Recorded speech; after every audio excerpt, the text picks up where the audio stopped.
There's been a ton of layoffs in tech this year as companies prepare for the tough economic times ahead. Even though a lot of them are having record profits, just this month alone, Twitter, Lyft, Stripe, they've all been hit by big layoffs. And it can be pretty disheartening as somebody who's learning programming and looking to break into the industry and get a job at a tech company to see all these layoffs happening and think, one day that could be you. You could be the one getting laid off and ending up in a more competitive market, like me.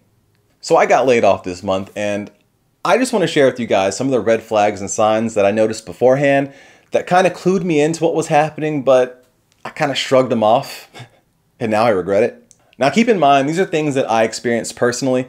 They may not in all cases result in a layoff actually occurring, but in my situation, they did. But first, a word from today's sponsor, me.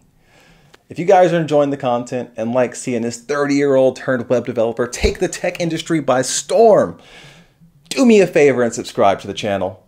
Go follow me over on Twitter. I have a link below. And I'm also going to be live streaming some coding, my new job hunt, and maybe some gaming over on Twitch. So follow me over on Twitch as well. The link to that is below, and feel free to join the community Discord and we can have a conversation. So first we have the rumor mill. People can't keep secrets, okay? If somebody sniffs out or hears word of layoffs coming, they're going to tell the people they're close with at work. They're going to talk. There's going to be whispers. These are things that happen. And as more people hear it and it starts to spread, it's like that telephone game you played as a kid. And by the time it gets to you, it may have morphed into something completely ridiculous and over the top. But nonetheless, the rumor got started for a reason. Somebody heard something originally, and you should at least consider that it could be true. I'm not saying get up and quit your job, but maybe have a backup option, maybe have a backup plan, prepare yourself. And to piggyback off of that, if your company comes out later and addresses the rumors and says that they're not true, that's cap.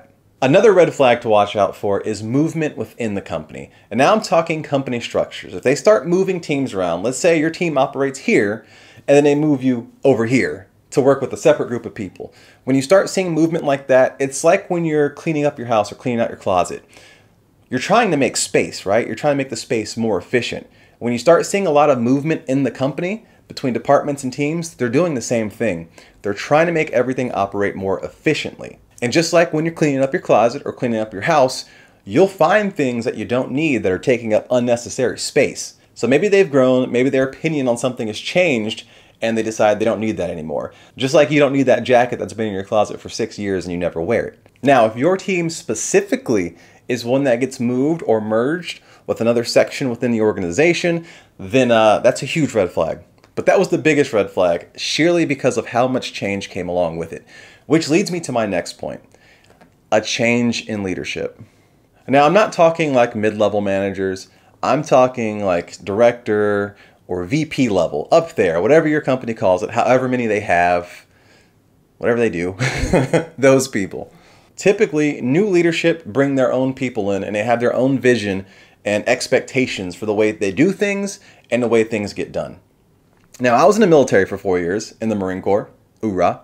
And one of the things that the Marine Corps does is constantly shift people around. So every 2 to 4 years, you get moved, which means you're constantly seeing new leadership come in and old leadership leave. And you get to see the way that new leaders take things on. And eventually you'll get promoted and become a leader and develop your own systems for taking things on. And in my experience, there's typically 2 types of leaders. You have the first type, which is the one that leads for the team. Right? This is the type of person that's going to share information with the entire team, whether good or bad. When they get something from higher up, when they hear something that's important, they share it with the team and maintain transparency. And this builds trust within the team. This builds trust with leadership. And this gives you an overall expectation of what you can expect. And then we have the second type of leader who's the one that leads for themselves. Now, this is the type of person who knows how to operate things efficiently in a way that makes them look good as a leader. Right? They're not going to be as forthcoming with information with the team, but at the end of the day, they get the results that matter.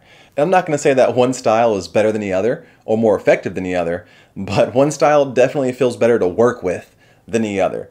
If you have a boss that leads for the team that gets replaced with somebody that leads for themselves, that may be a sign that layoffs are coming your way. And the last red flag I want to throw in here, this is a bonus one, but if your company starts doing those corporate astrology quizzes, the what type of worker are you ones, man, get out of there. Or if you start seeing those anonymous corporate happiness surveys, one, they're not anonymous, and two, they're just building up a list of people that they want to lay off. Take that one with a grain of salt. It may mean nothing. It may mean everything. And that's going to do it for this video. I will see you guys in the next one. Don't forget to like the video, subscribe, join the community Discord if you haven't already, follow me on Twitter, and I'm out of here. Peace.